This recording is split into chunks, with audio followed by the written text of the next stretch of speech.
the live stream. Oof. Awesome.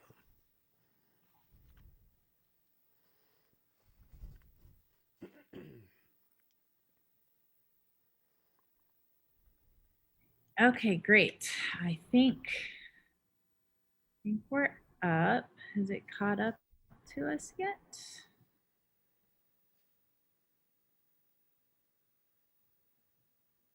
Okay. So, okay, we're good. We are live. Hello, everyone, and welcome to the live stream. I'll give people a few minutes to get logged on, get set up, and everything. Okay. This is Meryl with Akron Soul Train, and tonight I am joined by Akron Soul Train artist in residence Daniel Trzcinski for an inside look at his work combining audio, music, and visual and video elements. Daniel will be exhibiting his residency work in our capsule gallery from October 26th through December 3rd. Okay, so get ready for more information about that coming up. Stay looking on our Facebook and Instagram. We'll have more information about that. Akron Soul Train is an artist residency program connecting and empowering the community and artists by granting fellowships that provide resources for all creative disciplines to foster a more vibrant Akron. We'd like to thank our sponsors for their continued support: the GAR Foundation, the Akron Community Foundation, the Ohio Arts Council, the Leonard Family Foundation, the Brennan Family Foundation, the Knight Foundation, the Char and Chuck Fowler Family Foundation, and the Corbin Foundation. Anyone that is viewing, please ask questions by commenting below. We will get to them. And also please comment on any of our videos that are posted on Facebook, on YouTube, sometimes on Instagram as well. Let us know how you like this type of virtual programming. Okay, Daniel, I am going to hand it over to you. I'm so excited to learn about your process. So yeah, let's get started. Okay. Everyone can hear me all right, I hope. So first of all, I want to thank Akron Soul Train for giving me this opportunity because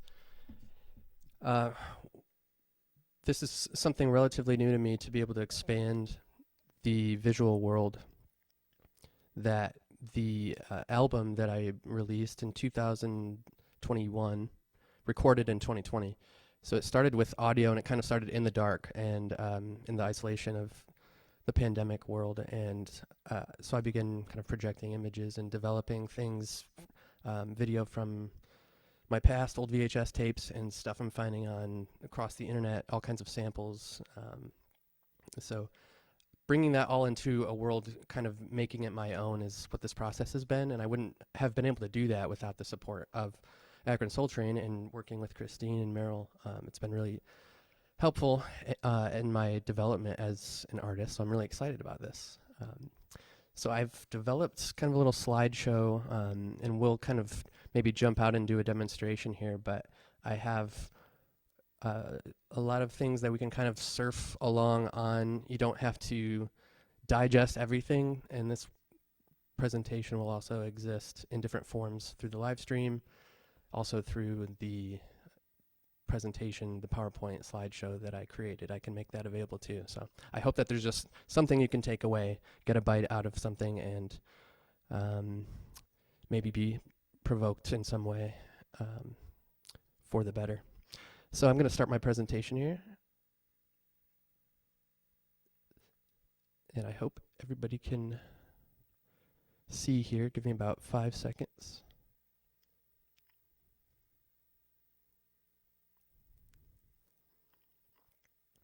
So this first thing you see is something you see accidentally most of the time on Zoom calls and things where there's like infinite regress, but kind of the theme of this entire thing is how these little moments actually do give us some kind of pause, and that's kind of what art is to kind of subtract us from the everyday monotony and ennui. So just allow little surprising art things be what they are. And now hopefully you can see this slideshow, so I'm going to get going. This is called Shores of Echo AV because it's audio and visual work that I'm kind of bringing together and developing all types of art without really limiting myself, except kind of what the difference that I'm developing through all these different forms of art is kind of developing a type of identity, I guess. So it's a way to grow, I think, to understand myself, what I'm doing when I'm doing things that people call art, and I think it applies to everybody. It's a universal thing that all of us experience at the particular level. So a couple of these art things you see here at the bottom, you're going to see plenty more throughout, and pretty much 98% of what I share is something I developed, and these are actually text-to-speech, kind of like visual poetry snapshots, and I've got plenty of those in here. So this is the quick overview. I've got a couple of things, basically 3. I'm going to sort of fly through it, and if someone is completely dazed, maybe you'll just get lost in the fun pictures and things, but you can kind of participate at whatever level works for you, and I hope that it's enjoyable at multiple levels. So I'm an audio-visual artist in Ohio, and I write what I call synesthetic poetry because it's a neurological condition that is useful for creative work because the different kind of senses kind of run into each other and result in sometimes irrational and very unique and intuitive to the artist ways, but they can be kind of wild too and very unexpected. But I work with music, text, and imagery, and analog and digital media, and I play with different conversion processes between those things, both analog and digital, and imagery, music, text. So I can kind of create an effect, so to like bring forth a type of surprising environment or situation or scenario, and then essentialize it, capture it, and there's usually something that goes awry or swerves off, and that's the fun stuff. So I kind of tie this to identity because I think that there's an aspect to subjectivity and creative subjectivity as an artist that is definitely human, but there's also something, it's the mystery that is maybe deeper than we are within ourselves than we know ourselves. So it's sort of a way to bridge the divide between self and other and get a sense of who you are as an artist and kind of how you relate to the world. It's a kind of interrelation, but a type of interrelation that's built by contradictions. So anytime there's those kind of things that go in weird directions, that's where I want to be. So a little bit about my method. I like to set up these scenarios for serendipity, and it's kind of just making surreal sounds and sights and sentences. I'm a writer, and I'm trying to bring that kind of poetic imagination into the audio and visual worlds. And screens can be things that you see on your phone or on TVs or whatever kind of displays, but screens are also, originally I think the word comes from something that separated people from a fire, so like a human-made technology from the heat, but also to protect from the elements. So it also kind of limits nature in some respect, and it's kind of the beginning of the construction of human identity, and artists kind of do the same thing. There's masks and hidden things, and that's the angle that I'm coming at this from. A couple more AI-assisted art and a little bit about me. So I always think in terms of poetic images. So for me, coming from Toledo, being there, born and raised till just a couple of years ago, from moving 2 years ago here to Akron, I sort of got a different perspective on my upbringing and everything that has kind of led me to where I am. And it's a process that's retroactive. It wasn't like I knew where I was going with any of this. This is all sort of me looking backwards. Kierkegaard says that life is understood backwards. That's also a Hegelian thing. So philosophy is important here, but it's also lived forward. So you don't really know what's going on. And that's part of the thing that you experience as anxiety. But my approach is to try to convert that anxiety into enthusiasm and to sort of experience the wholeness of the creative process that always has something, a little grain of sand that irritates it in some way, instigates some kind of creative process. So I grew up in a Pentecostal household, and the things that my parents did shaped who I am in a lot of ways, and I'm very different in a lot of ways, and I'm also similar in a lot of ways. And one of those things is that not only do I play music, and not only did I play, I was brought up and put on the platform to play a bit against my will, but it actually put me into a situation where I kind of had to do impromptu improvisation. So I actually kept with that, and when I went into education, I really enjoyed that process. It's a type of enjoyment that has the valences of words like suffering and passion, where it's really not fun in the moment. It's like for writers, we say that we hate writing, but we love having written. So it's once again a retroactive thing. You got to do the thing, and then when you've done it, then you've done it, and then you can work with that material. So that being said, kind of the things that I did as a kid all the way up until I was a teacher and a musician, all kinds of things, Microsoft Paint, regular Paint, computer games, Nintendo 64, reading comics and listening to cassettes, and I really developed a love for the medium itself. So any kind of like tape warples or glitchy stuff is actually like what I like. Anytime there's something that goes wrong, that's the fun part. And it's not like I intentionally want things to be wrong, because you don't have to intentionally want things to be wrong for them to go wrong, but you can kind of like remix that back into your symbolic reality when the real breaks into your situation, and you kind of have to reorient to new coordinates. So that's kind of how I see art and where I came from, and the apple did not fall far from the tree. I went to the University of Toledo and I wrote an honors thesis. So I've been kind of on this kick for a long time, but it's really hard to share with anyone because it completely stops conversations at parties. But I wrote about John Milton, one of the greatest poets, they say, from England. And what really drew me to him was that I had grown up with the Christian origin story of the fall. But Milton says at the very beginning of this epic poem that he's going to try to explain it for everybody, but he ends up making a bunch of changes to it, and then people that liked his work after him thought that he was of the devil's party without knowing it. So he kind of made the devil sympathetic in some ways, but I think it's a little more complicated than that, because I think in his real life he was actually a radical and was against the monarchy and was for the rights, like democratic rights and some other forward-leaning things, but he was conflicted with this idea that if God is king, and like what does it mean for ultimate reality to determine you, and how do we fit freedom into that? So things like the material metaphysical world, the universe there in Paradise Lost, is something that I kind of brought into my real everyday life to think about, like how do you create in that kind of starting off with chaos. For Milton's God, there's like he's described as like kind of boring because he's like so distant from everything that it's hard to relate.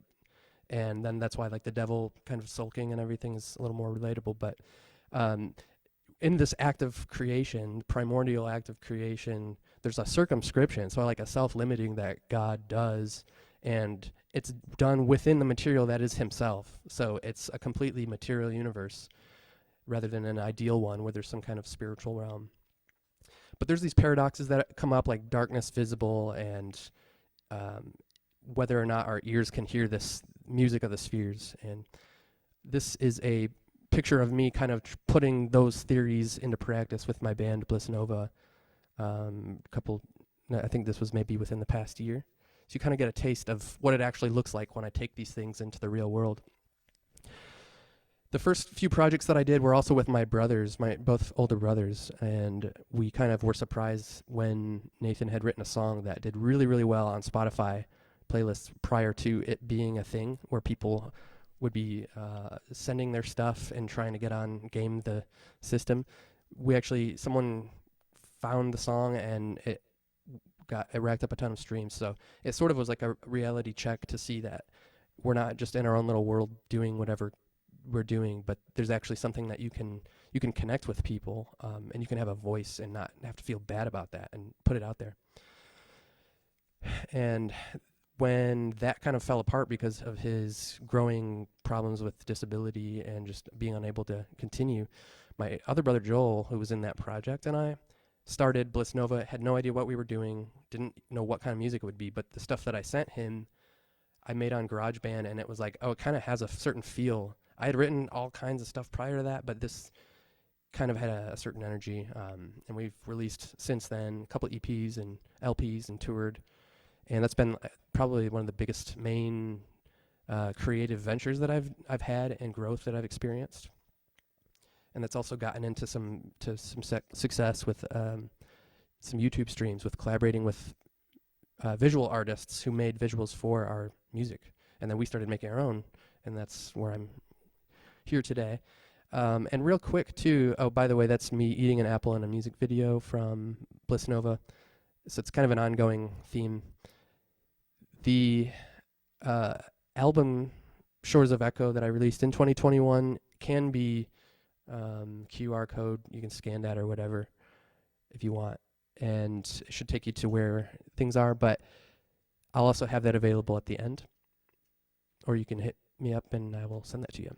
These are not QR codes, so they're just some weird AI generated images that look like QR codes, and I also just wrote the text that they give you before you start. So I just like those kind of things that you don't even have to try, and there's already some kind of interesting, strange thing in our everyday tools that we're using.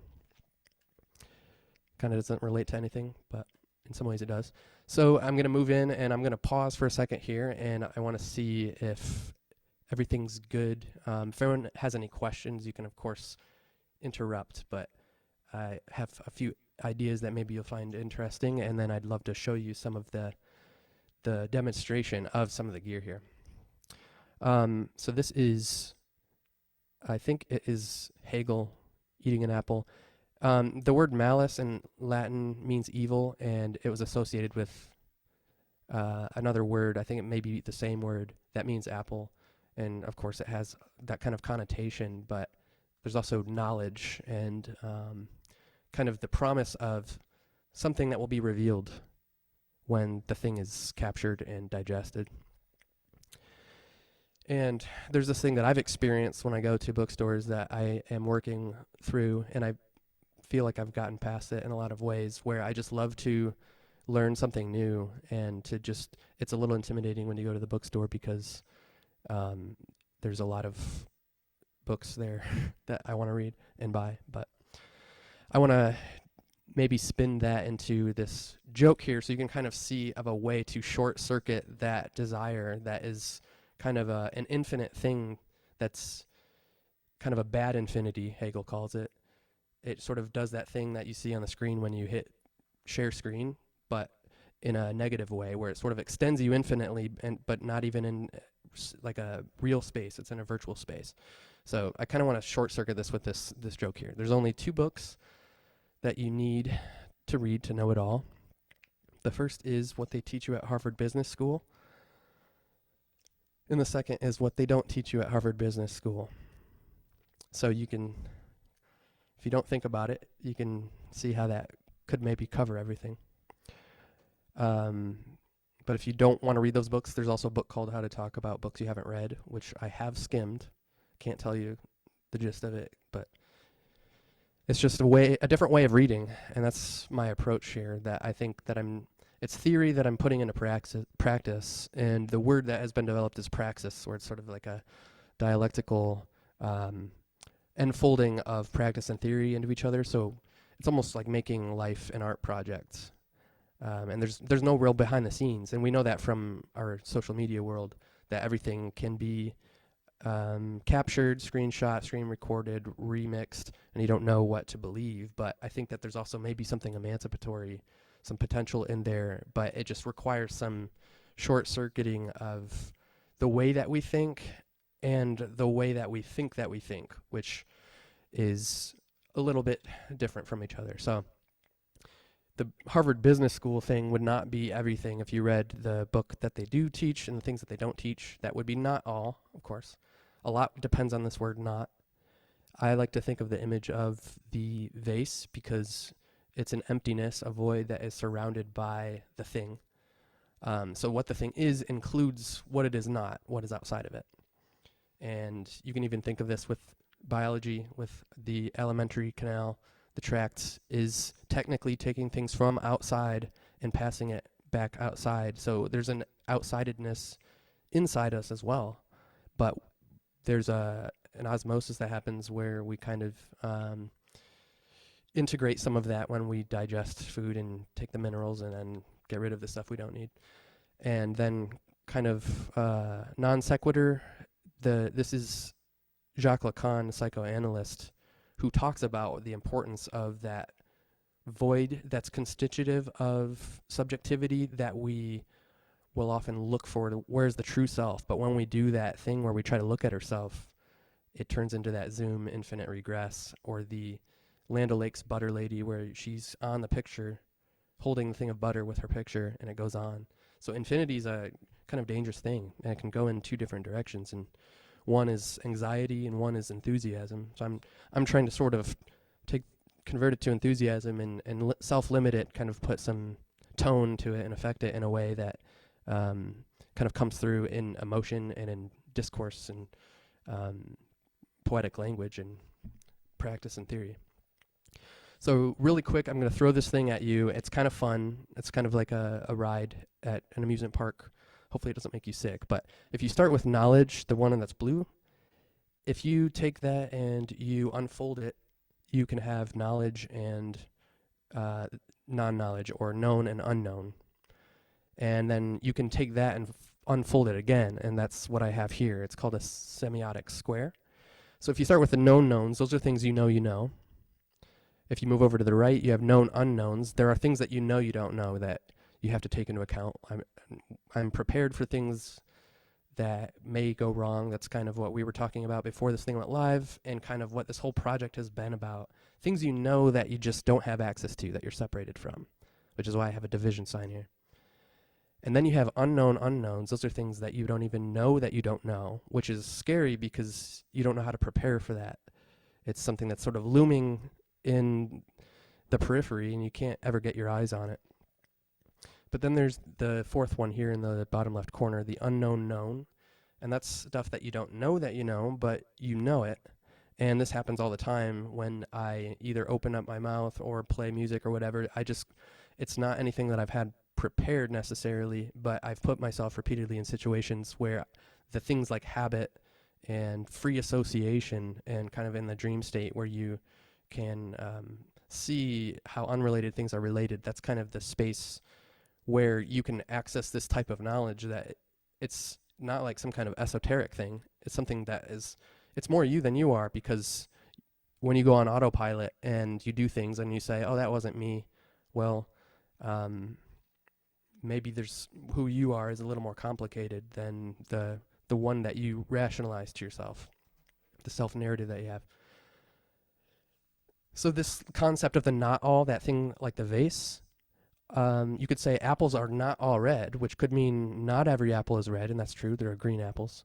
But it can also mean no apple is completely red. Apples are not all red, and when you understand that there is no like complete, perfect, platonic ideal of an apple that exists in reality, that would be a paradox.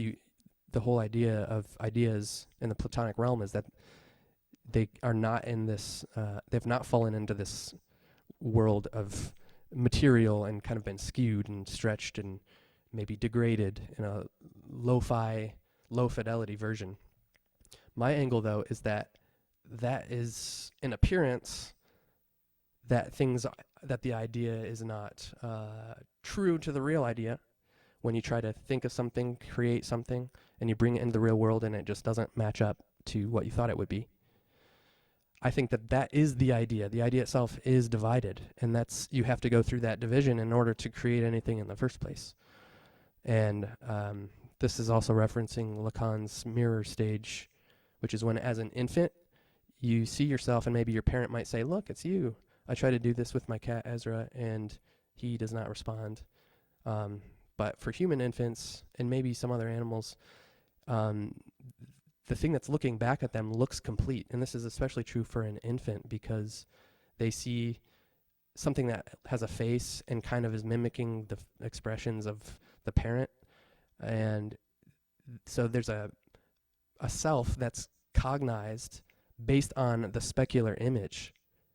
And the bite that's in the back, where it says whole, that isn't seen. So there is a misunderstanding, a misrecognition that there is some sense of a complete self. And we chase after that thing, which it seems to promise, full enjoyment. Or I think in Genesis it says that they'd have knowledge like God. That's what the serpent says, maybe. And then, of course, it actually ends up being kind of true, because they come to know that it isn't so simple. It's not this perfect little garden, and that reality is divided itself. And God did division, if you want to think of it that way. There's a joke about God as a designer, sort of like not knowing. I'm sort of neurotic. I don't know what kind of project that I want to work on, and going back and forth and sort of unsure, and then ending up being like, okay, well, I'm going to go ahead and do it, and saying, let there be light, and whatever. So it's sort of a comedic way, but I use the word lo-fi because it's sort of a low fidelity to these kind of traditions. It's still fidelity or faithfulness to them, but it completely remixes them. And as a musician, that's my favorite thing to do, is to remix songs, but also like noises. Last night I heard like my fridge running in a weird way, and I was gonna record it, but I got busy making this slideshow. But there's music everywhere, and even in the mundane things or broken things, there's beauty in that. And without that brokenness, we wouldn't stop and be drawn into it. That's why I love to design things that are slightly off, so that some people get a little provoked and their eyes are brought in to the thing, and now they are invested and interested, even if it's agitated. But once again, we can convert that anxiety into an enthusiasm for a surprising beauty of this kind of subjectivity that divides itself and multiplies that way. So real quick, when you try to put things into words, you quickly realize that you can't say it all, and that's because language is not all. It's got that whole that is a bite taken out of it, which means it's engaged. An apple that's been bitten is something that has been started, for better or worse. And creative projects have to be that way. And it's also natural to first be upset or anxious when people don't understand you, but eventually this is kind of what I call second naivete, where you reach this other side of natural, which is maybe unnatural or innatural or irreal, as I'm calling it too, that you end up appreciating that you aren't fully understood, because then what would you be? You would just be a lifeless thing. So you have to be like the vase and hold that negativity in the middle there. We do that as photographers with negative space, and we do that as designers as well. One of my favorite poets is Emily Dickinson, and she sums up nature way better than I could. Nature is a stranger yet. The ones that sight her most have never passed her haunted house nor simplified her ghost. To pity those that know her not is helped by the regret that those who know her less the nearer her they get. And this image that's in the background is one of the first images I developed for Shores of Echo. And it's sort of a split of the horizon and sort of blurring. And this is something I grabbed from, it was an analog video, home video, Super 8, that I found on the Internet Archive, and then began flipping it and unfolding it in kind of the same process that I've been describing. And it gets weirder and weirder, but when you remember that you are a part of this ongoing thing, in a sense, you're doing the creative act too, and you will most likely also experience that indecision that comes oftentimes before the creative act. But then I think it's the philosopher Schelling says something like, a decision that you can recall to mind is not one that you've made, so you kind of have to make that final decision, yes or no, and at least move the contradiction forward, so kind of fail forward. And so I'm going to be moving on to practice, the stuff that I do. And I mentioned here this word irreality. I changed it to irreality from this quote. Originally it's unreality, but I think I'm just trying to riff on this idea that there's an aspect of reality, like there is an aspect of nature that is beyond itself, and it has to do that in order for it to understand itself, or as an artist to sublimate things and bring them into presenting sort of the process, the subjective experience being mediated with a medium, right? And you can take this quote as two different ways. One is like happy with clouds, like, well, I'll never get the thing and I'll just kind of dream and whatever. But there's a quote from Slavoj Žižek, who wrote the book that I read during the pandemic and in the development of Shores of Echo AV. And he says that reality is for those who are unable to sustain the dream. And anytime you hear things about dreams, I invite you to think about it not in terms of escapism, but a way to get a type of perspective, to shift from not actually physically move, but sometimes that helps, but to get a shift on your interest and investment and embeddedness in your situation. And you have to start with clouds before things are created. The philosopher Immanuel Kant, who I'm going to be referencing in a few here, he is the one who talks about transcendental subjectivity, and he provoked the artist Adrian Piper, who's kind of a strong influence on Shores of Echo AV. And the clouds that are being developed way out in space, or have been developed, and we're receiving light after many billions of years, way out there before telescopes were able to see that stuff, or just as they were becoming able to see that.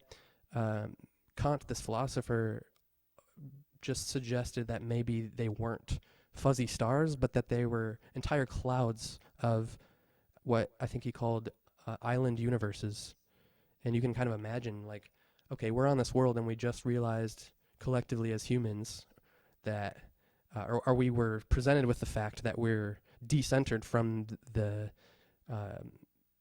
from not only the system to the solar system, and we're going around the sun, but the sun itself is decentered from the universe, and now it's just a mid-rate sun in a huge cloud, and that's just one cloud of might as well be infinite clouds. So this cloud that you see back here and here, these are things that I used to build in a 3D digital world using Unity. It's a program you can like design games. So I used that in order to create some of the material for Shores of Echo. As I go through, you'll see some of them, sort of the beachy shots that I have here, like these. And the practice that I did during this time where I was experiencing my own kind of anxiety in this, like, essentially dark room and dark time in the pandemic. So I turned to a video synthesizer. I'd been working with audio synthesizers for a long time, got a video synthesizer, got some CRT TVs, and and a projector, and started to display and just kind of cross wires and bring in all kinds of things and just see what would happen, and sort of submit myself to that level of subjectivity where I'd sort of lost all momentum with Outer Things, the band that we had been doing for a while and are still doing. New song coming soon, Bliss Nova. We recorded an album, released it end of 2019. It was called Going Places. We toured, we played a show in New York with, we had a guest sing. She was on Twin Peaks, and Erica Spring is her name. and she's an amazing musician, and we collaborated on a song for that album, Going Places. So she came and sang for that, and we talked about the differences between analog and digital and kind of what they represent in our practices. And I really had that in my mind as we were then thrust into the pandemic world. So in that world, I'm thinking about analog and digital, and like, how can I find who I am if, when I'm just here, like, it seems like there's sort of this void of subjectivity, and what do I work towards? What is the cause of my desire? Why do I do art in the first place? Something that many of us artists, or if you don't identify as an artist, you may also feel that. We just want that security of knowing who we are and being able to say who we are. But it's hard to do that when you're separated, when you're alienated.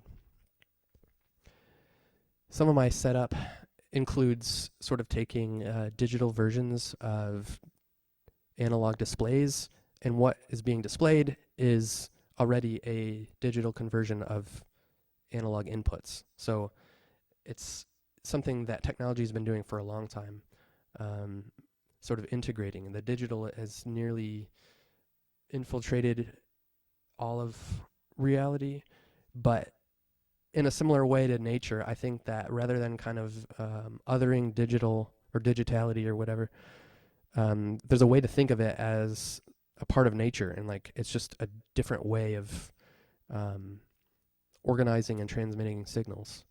And the distinction's not so simple. Some of the audio gear that I used and still use, of course, my voice is an analog instrument. I've got the Tascam field recorder. I can show some of these at the end of the thing too when I turn my screen back on. And that's the thing that I hang into places where water's running or whatever and kind of collect sounds. I've also walked through cities. I got the Whispers playing live in Cleveland. I was kind of like behind the alleyway, and I just love those kind of like moments. It's irreplaceable. And I've got this SM58 I'm using, but my sources are all over the place. You know, whatever I have that can capture something and reframe it, and maybe make it dialectically interplay with something else that it normally wouldn't. That's what I'm doing. So there's a lot of samplers. One of the samplers I'm going to play with in a little bit for a demonstration, but I've also got some other kinds of synths, and I run all this stuff into my computer, get loops going, and get lost in that. And that's kind of like the place where that anxiety and that like in the periphery, whatever kind of otherness kind of goes away, and I sort of get integrated into it. And that part that I take to be otherness, I kind of, or alienation, I sort of come at home with that. And that's, I think, the best we can do as human subjects. Some of the visual gear that I use, it's pretty simple. I've mentioned some of it already, but the video synthesizer was the instigation for a lot of this art that compromises something and brings it into a new type of fidelity, and remixes it. And you can see I'm watching Home Alone in that video, I think. But I just had all these different tapes that I got at from childhood, but also buying random places, and just trying to set up environments for this stuff. At the bottom, you can see Unity's the program I used to build some of the 3D aerial landscapes. But at the very bottom, those are text to image generators that I've been playing with for almost a year now, and they've gotten better and better this year. You've probably seen some stuff out there. But rather than being like, let me think of whatever IP that everyone already knows and kind of has an idea for, what if I bring in my own poetry? So I'm already filtering all the stuff that I'm reading and things that I'm creating and thoughts that I'm having, but I try to reduce that down into language, a chain of signifiers, and ultimately having a period so that the sentence can be sensible. It takes the punctuation. Emily Dickinson would know this best. It takes punctuation to make things make sense, to separate things out so that they can be in relation to each other. And that's no less true for this stuff as it is for nature or self. or another way to put it is subject and substance, subject and object. I ended up writing these poems, haiku, that are sort of my way of getting me in the right headspace for why I'm doing what I'm doing. The one that, number 7, store up wondrous thoughts, seeds for tomorrow's garden, sky shore lighthouses, is sort of my justification. I gave my own cause.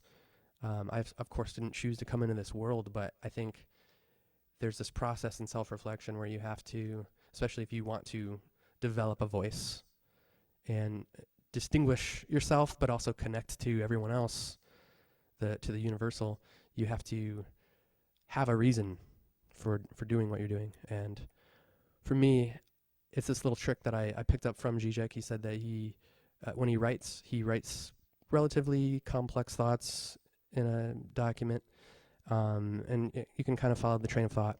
And then when he comes back, it's already written, so then all he has to do is edit it. So it's a way to try to like short circuit the anxiety of trying to write, the hating writing, to get to the I love having written.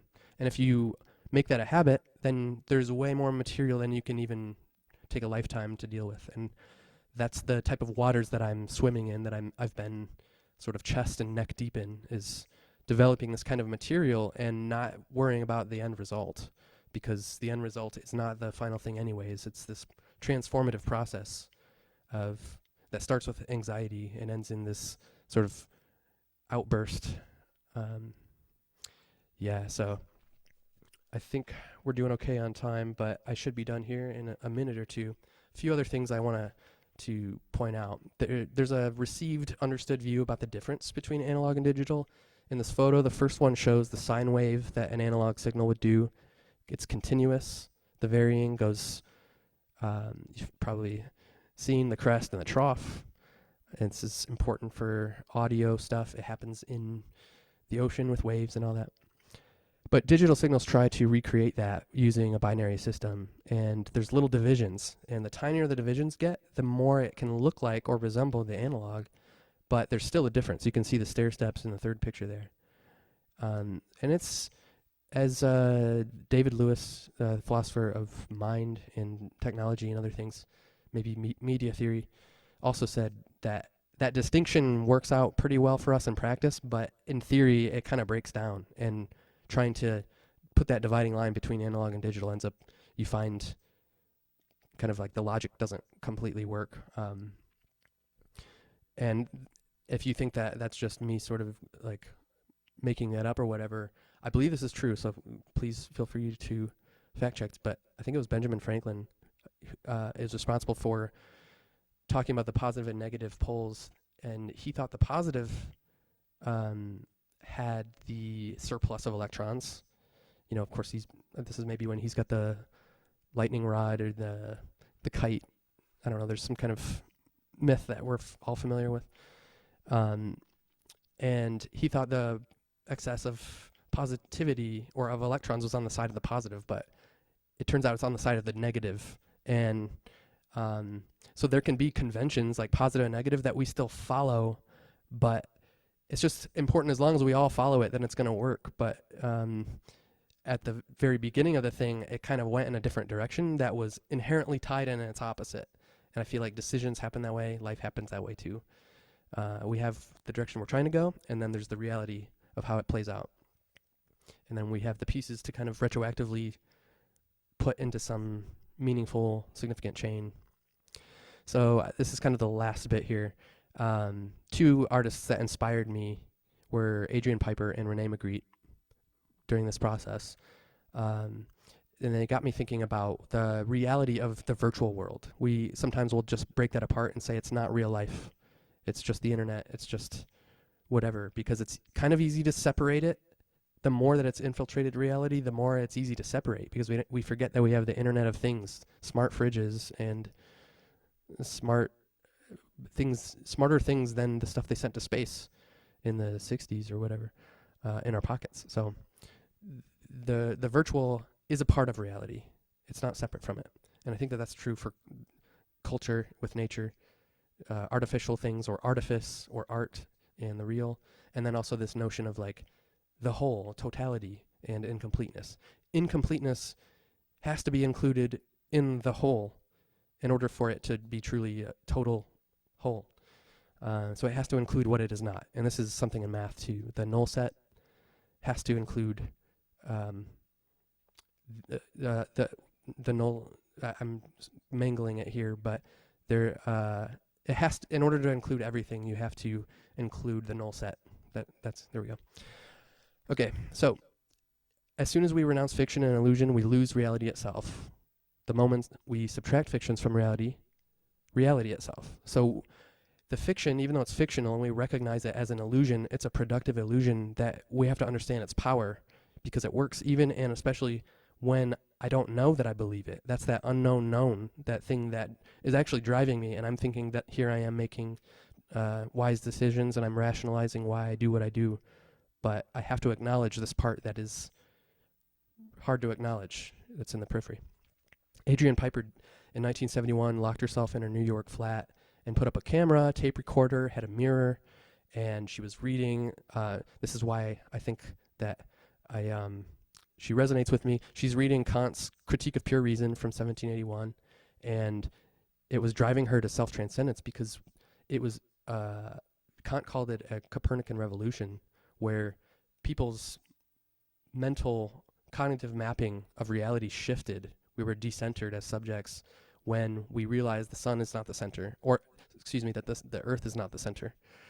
And so I had the same experience when I walked out of a college class one night and I saw the moon, and I sort of like for a second thought of it as being directly ahead of me, which would mean that I was standing at an angle, and I nearly lost my step. Kind of embarrassing, but I always think of that image because I think that happens to us sometimes when we no longer become the main character of our self-narrative. So she's trying to capture something as she's falling into this transcendental subjectivity that is kind of a place of nowhere that you view the real world.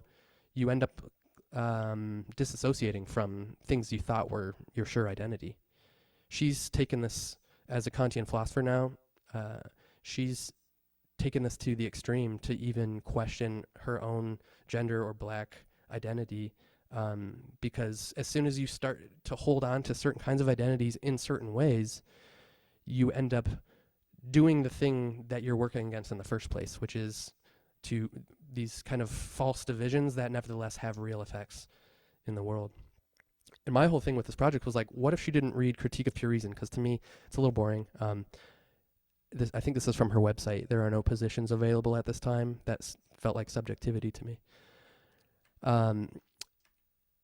She's sort of operating with this thing where there's just this appearance in reality, like you try to think of the universe as a whole, and it can seemingly seem like, oh, well, it had to have a start, but maybe it can go in a loop, and it's infinite. And then if it's a big determined thing, like there are things out there that you bump into, but then how are we free?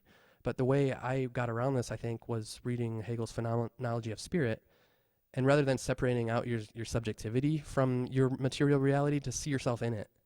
And so then you end up being responsible. You have, you're literally like thrown into the world, and your limitation, that feeling of not being able to do everything, that is actually the conditions of the possibility of doing any kind of free act at all.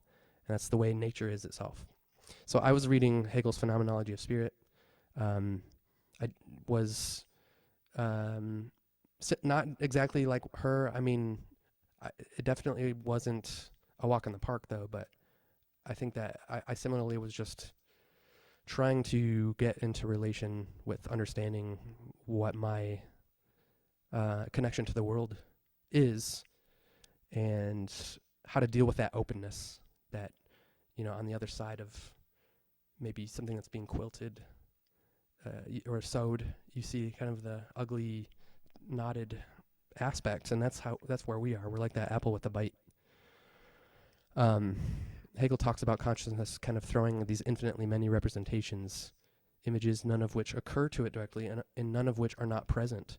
So it's like that joke with the Harvard books.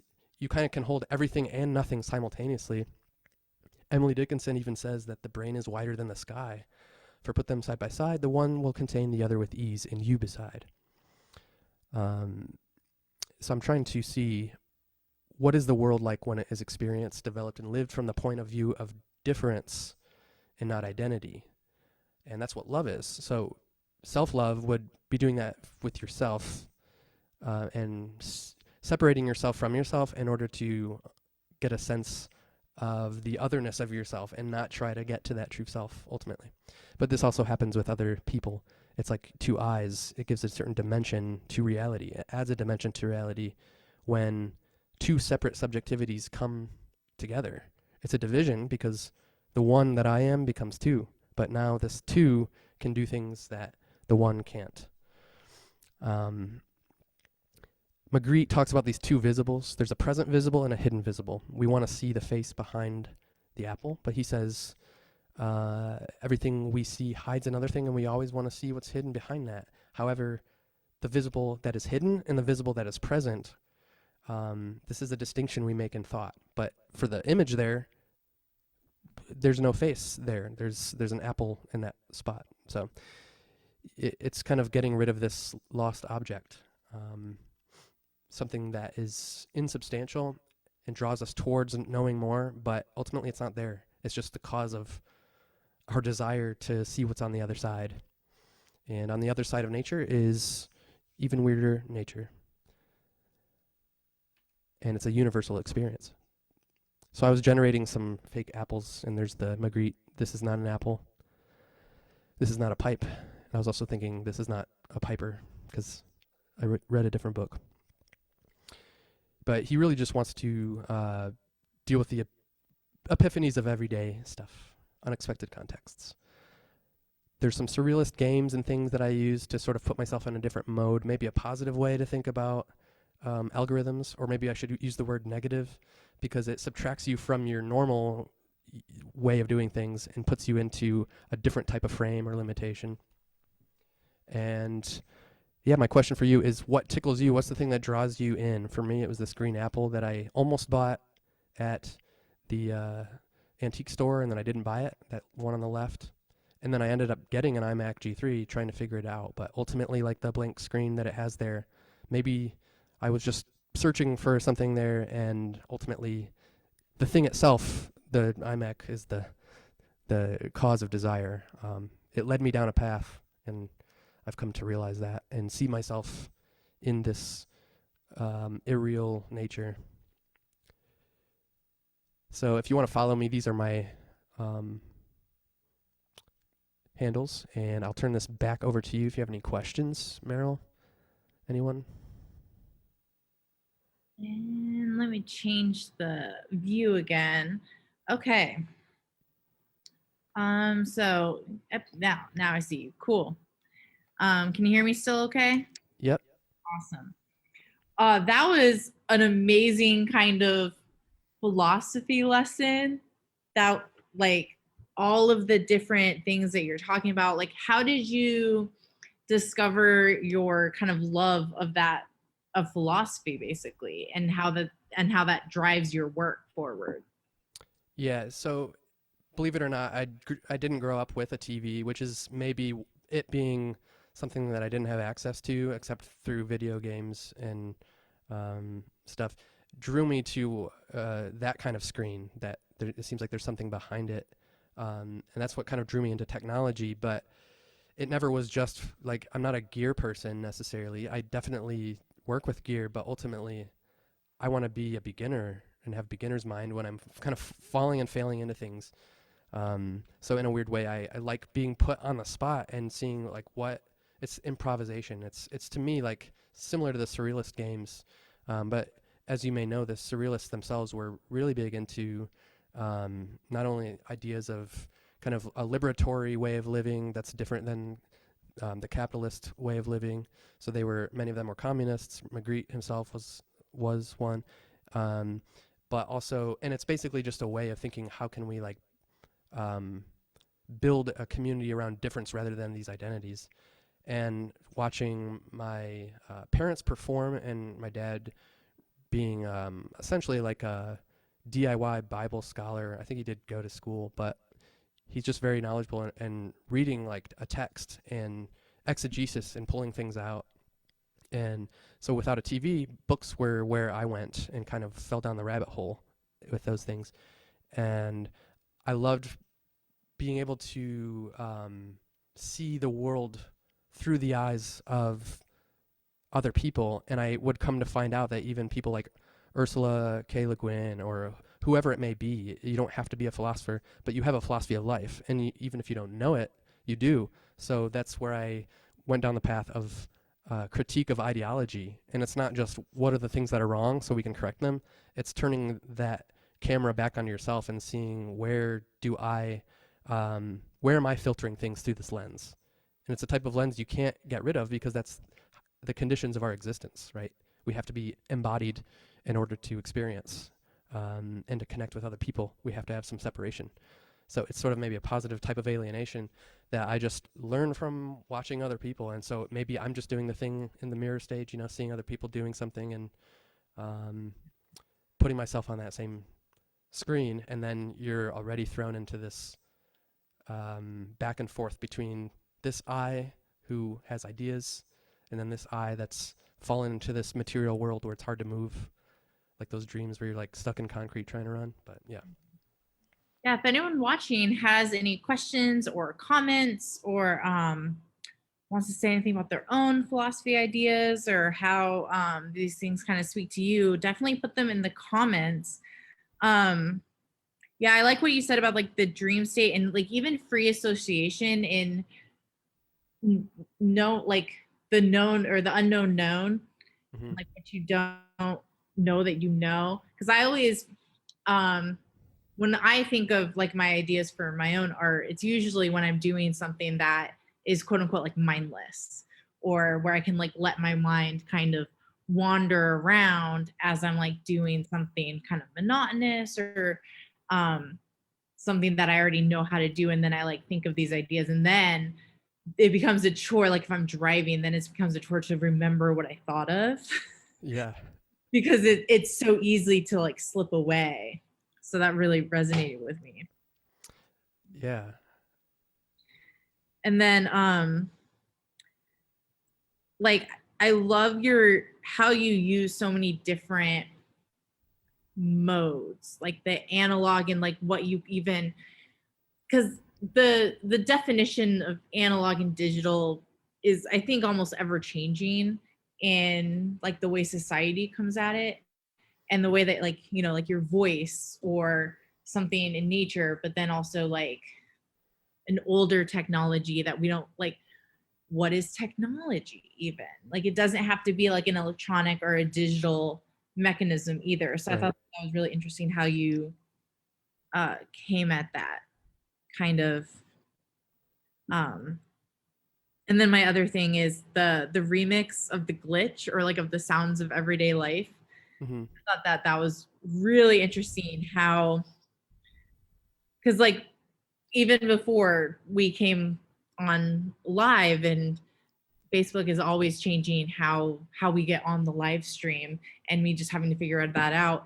And it makes these really like strangely interesting moments in the monotony of life and the fact that you're like taking those moments and making them into art is really cool. If you want to, I don't know, touch on that. Yeah. So the thing with Milton and then sort of this type of, it's essentially philosophy, but it's one that doesn't want to be separate from science. In fact, Hegel does, in his phenomenology of spirit, he's trying to walk through kind of the dramatization of consciousness, and where we start off kind of assuming that we're here, you know, we're here now. But then as soon as we start thinking about things, we realize that with the very first thought, you're already mediated and sort of reflecting, and there are these things that spin off in different directions, and it can be overwhelming, and there's that experience of anxiety. But I think that anxiety is a material thing. I mean, I'm a believer in a material universe, but the way that we can make room for these things that don't work in kind of a dumb universe where things are just kind of bumping into each other is that there's a transcendent process of emergence that consciousness has appeared in this world. So why do things appear at all in the first place?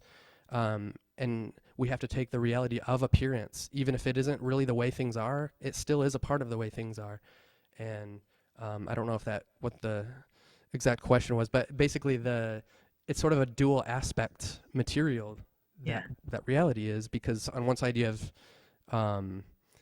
the anxiety, and the other side enthusiasm. So you're working with the same material, but you just have to acknowledge that division so that you can like convert to the other side, and nothing really changes. I'm still, in front of people and talking in front of people and having the thoughts in my head and having multiple things going on. But I think that this is maybe what artistic focus, kind of finding what your frame is and going full into it and realizing that it's going to be incomplete, and that's good because that means it's going to keep going. Okay, we do have a question from Joel, and this is a great question. With Hi, Joel. with so many complex thoughts and philosophical understanding, how do you come up with ambient music which has no lyrics? It feels like you have a lot to say, yet ambient music challenges you to convey without words. Just curious on the process. Yeah. So you see this? Was that it? The question? That there's going to be a second part after you answer this part. Okay, you can maybe give that, and I'll try to remember both. And then he's asking, in what way has Brian, is it Eno, influenced? And he says that he has inside scoop, so he just wants you to talk about it. Okay. How did you discover this music, and what does it mean to you? Okay. So maybe I'll start with the first one. That's in Alice of Wonderland. I think that's what the king says when they're judging Alice. He says to the rabbit, start at the beginning and then go on through the middle till the end. So I'll try to do number one first. Ambient music, there aren't words, but there's a place beyond language. It's kind of language when it hits its breaking point, and also reason, rationality, when it hits its breaking point. There are those antinomies, these contradictions, where you try to reconcile paradoxes and opposites, and without satisfying conclusions where it's either this or that. You're sort of just down that middle line, kind of. You are the appearance of consciousness to itself, but it's opaque to itself, and it seems like there's something behind it. But for me, when I started listening to ambient music, Brian Eno was one of the first ones that came through, because he's like the father of ambient music. Eric Satie's the French pianist who, I think he called it furniture music, which I want to take for myself, but it's sort of like stuff that it's pleasant enough to listen to, but it's almost to change the atmosphere rather than for you to engage in it. But similarly, I think that type of music has so many levels. You can sleep to it. You can, like, the great thing about media is that you can do whatever you want with it.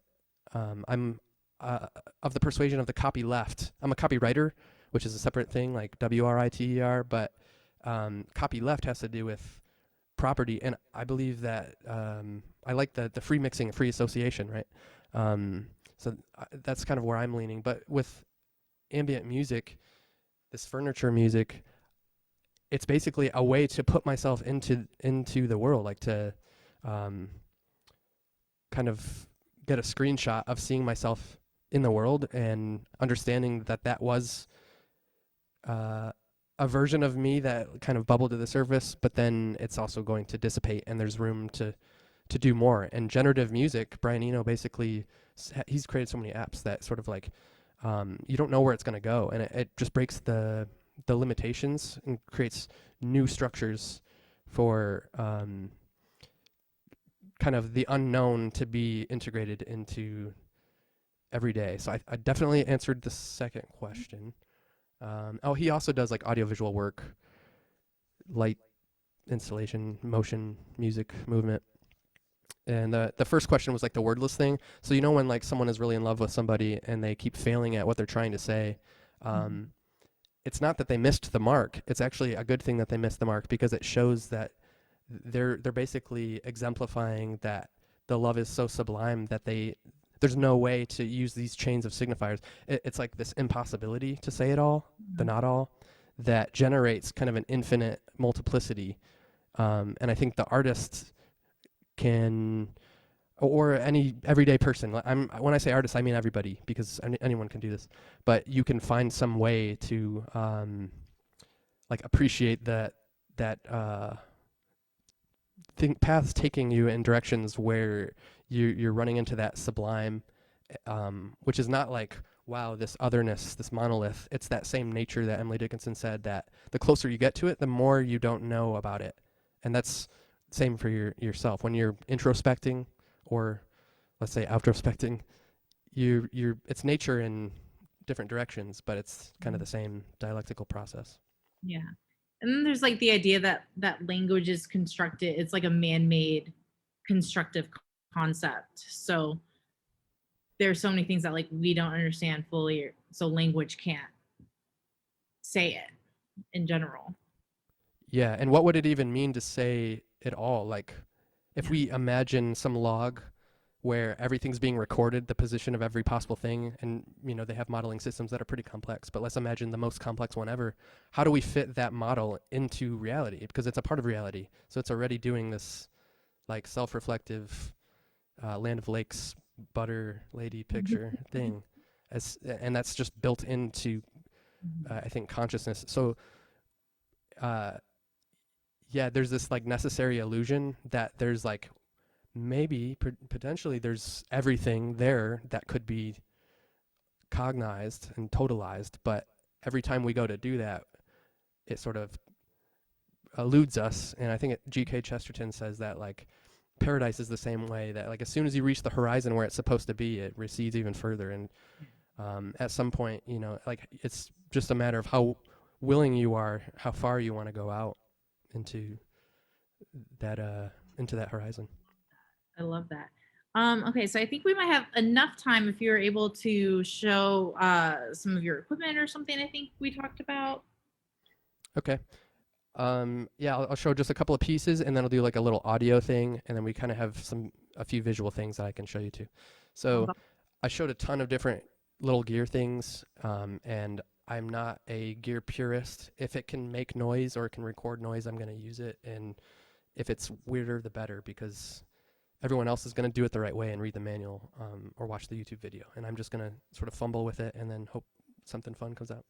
So this is the Tascam DR05 that I've had for a while.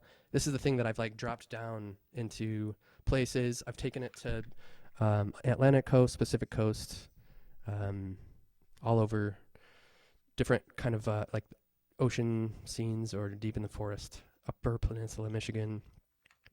And really anywhere I go and I have this on hand, I apologize to anyone who ever walks with me, like Spring or anyone, where I have to stop for like 30 seconds to a minute and kind of capture something there. But it's something that I can then bring into my sampler or in my computer. It's kind of just like whatever tickles me and I want to run with it and see where it goes.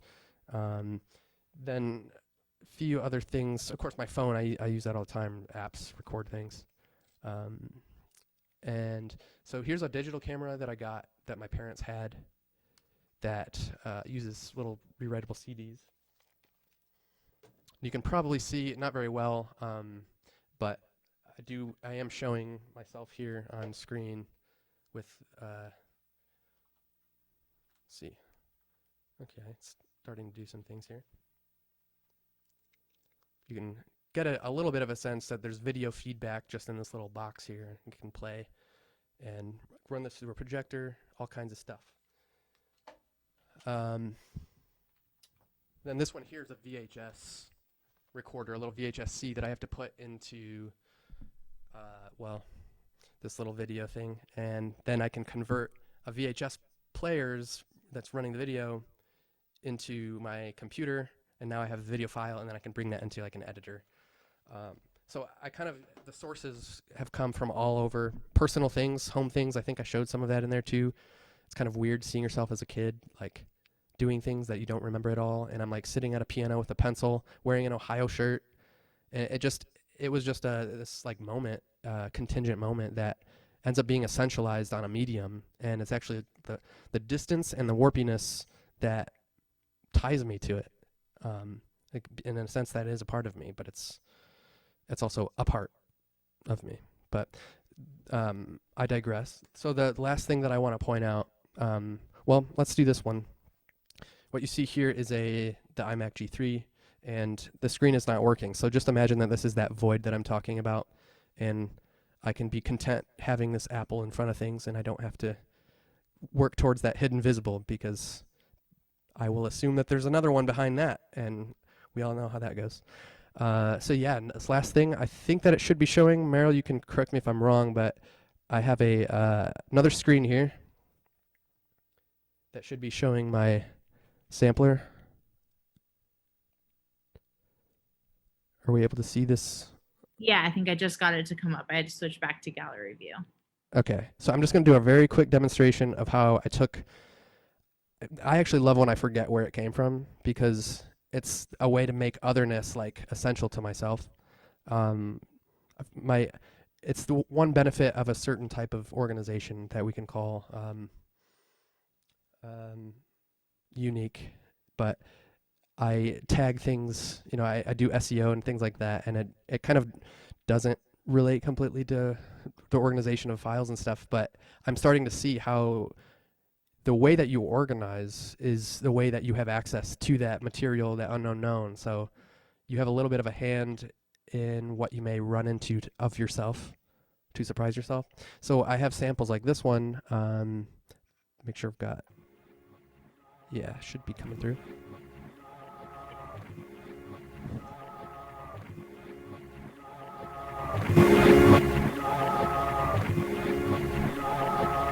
Are we able to hear that?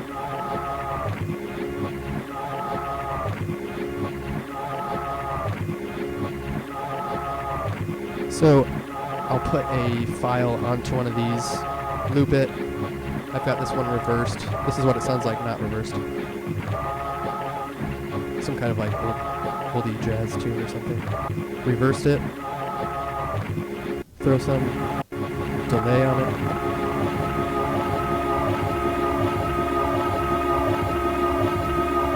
Or maybe some reverb.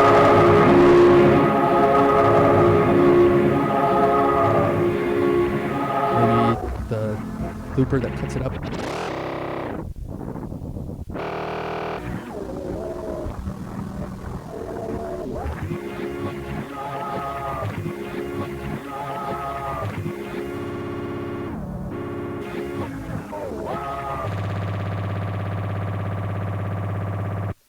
That kind of stuff, and then yeah, I think I have an ocean sound. Did you know that from area? That's not it. I apologize for that thing.